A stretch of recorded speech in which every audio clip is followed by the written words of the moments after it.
does one get into something like bounty hunting? It's state by state. In Georgia, it's fairly easy. You take a 40-hour course. No, it's an 8-hour course, excuse me, an 8-hour course. And it's basically to become a bondsman. And once you finish that course, you're a licensed fugitive recovery agent.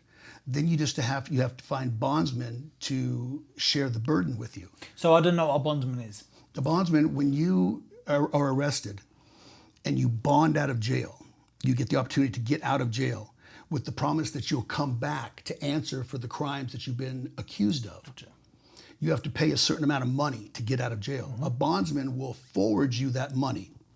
It's like if your bond is $10,000, you have to pay 10%.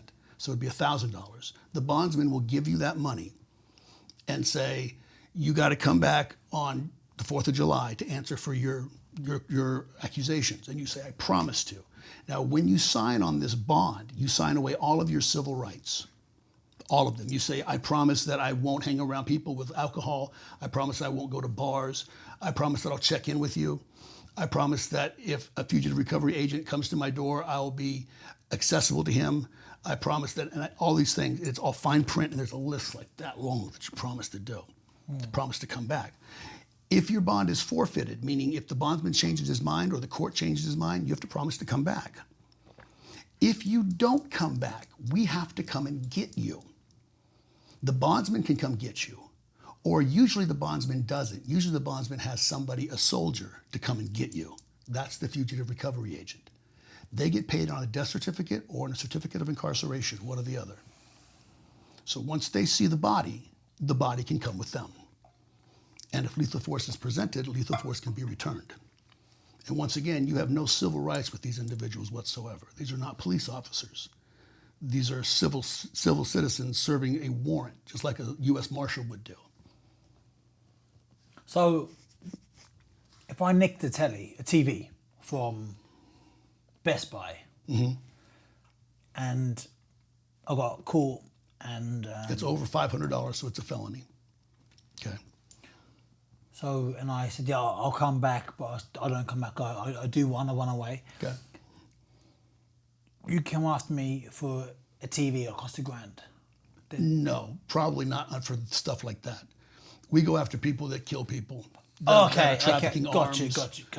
That are smuggling loads of substances, that kind of stuff. People that are trafficking loads of automobiles across state lines, that kind of stuff, not for little stuff. Gotcha. I did high-risk national work, so we did multi-felonies, we did manslaughter, we did murders, we did traffickings, we did sex crimes, things like that. So people you went after, you knew they were dangerous people? The people I went after, they told them full on and clear, you come after me and I'll kill you. Okay. So he said, fine, that's cool. And they said, Scott. I said, I'll go get him. What's that mentality? How do you hunt somebody? Because you're hunting them. Essentially, you're hunting somebody. Yeah, you're hunting somebody. How do you hunt somebody knowing that, like, if you find them, they're going to put out their gun and try to kill you? You shoot them back. I mean, I shouldn't laugh because this is life and death, but fucking hell. I mean... Yeah, you take cover and return fire. It's as matter of fact as that. Yes, sir. Oof. You spoke candidly. But if you do it right, the element of surprise can be on your side, and you can do it so hopefully nobody gets hurt. Or we lie to them all the time, and they get upset with us because you lied to me. You fucking lied to me. You can't do that. I know I did. Yes, you're a fugitive. You have no rights. Yes, I lied to you. Now let me see your hands. Get your hands up. Turn around. What do you mean lie? How would you lie to them? We would tell them that we're just working on a case, and your paperwork got screwed up, and we just need you to sign some documents so we can update your case file. And we just need you to show up at a McDonald's, and my partner and I just need you to sign some paperwork, and that's all we're going to do. And they said, that's it. That's it. Otherwise, we got to take you in. But if you just sign this paperwork, you're good to go. They said, you sure? Absolutely fucking positive, man. I'm not even going to pull my gun. I don't even have a gun on me. We're just going to sign the paperwork. I'll be all by myself. And they're like, okay, great.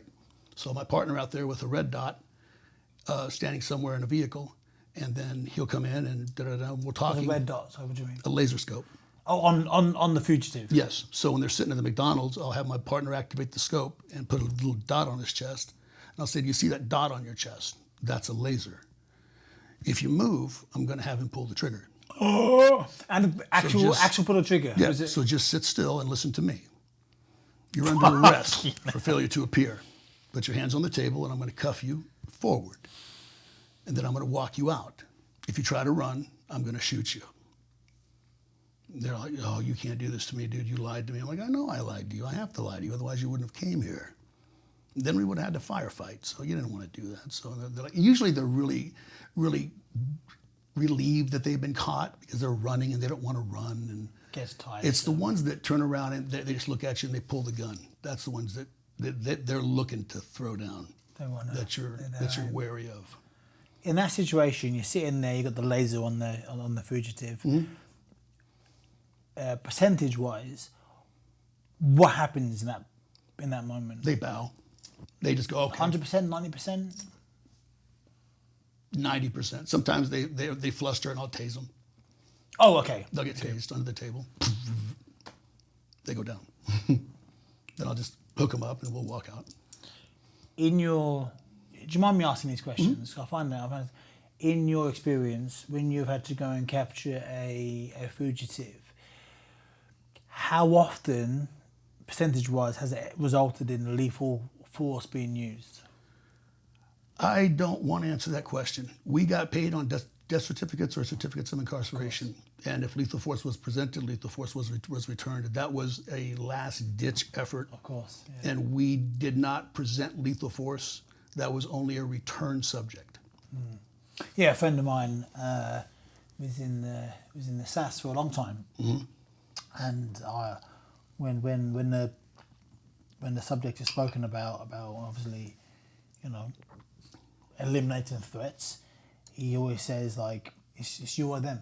When it's you or them, the situation changes very, very differently. And when it's you or them, you go to bed at night, put your head on the pillow, and you sleep very soundly because it's you or them, and it's And they have no business being out there. They lied.